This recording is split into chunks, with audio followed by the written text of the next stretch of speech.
You could say that I've done a step in the right direction. The truth is, you might need to reconsider what path you've taken, since life doesn't always work as planned. I think like now, after my bachelor, I'll need to go in a more practical way. I want to learn how I can do things by myself, since life is all about creating.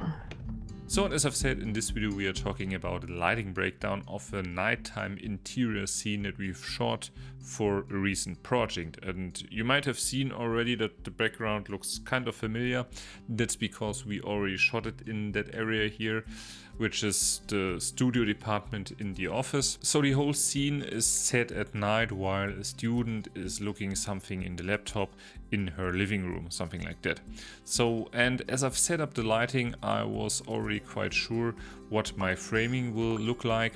So I kind of had the idea to use this lamp in the background there as light motivation for her key light. So obviously this is not the light which is lighting her. We can see in this behind the scenes right here that I've set just out of frame the Xeon Molos B300, which I've made a review on. Just check it out right here, really cool light, which I've set then to the same color temperature as this one, which is 2700 Kelvin, so a very warm light. And to avoid that there's any kind of spill or spread from the light, so I just want to have the key light focused on my subject, I also added the honeycomb grid. But what we also see is we have a window coming in with blue light.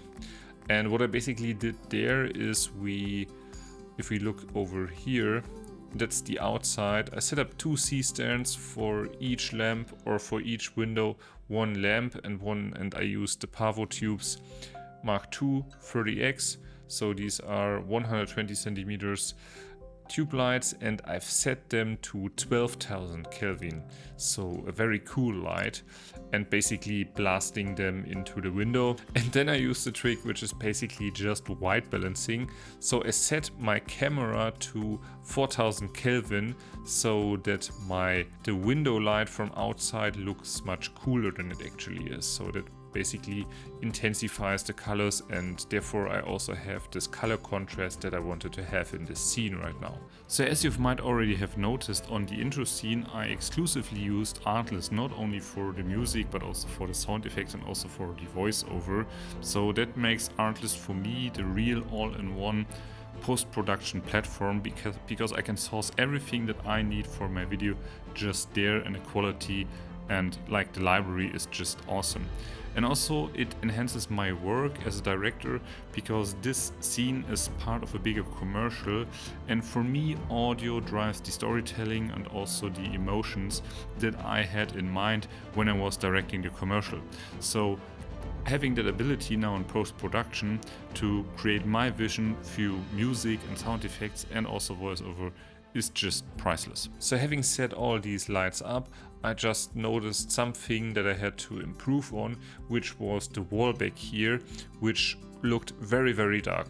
So what I basically did, I picked another Pavo tube and just put it also on a C-stand and blasted it a little bit into the ceiling here to just give a little bit of bounce back onto the wall, so that we also have like here the interior, like the blue ambient light that is coming from outside. So that was basically the idea, and everything that I had to do at the very end was just to create some atmosphere.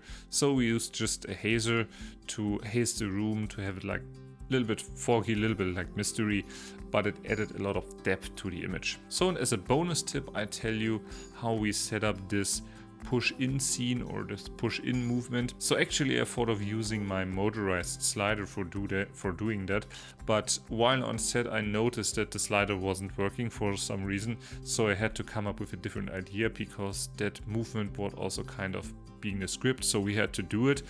My first idea was like, yeah, just recording in a high resolution and then just punch it in post, but it isn't like the same effect, because if you're just going in something, then you have like all these different movements and the parallax effect and stuff like that. It's much more immersive, right?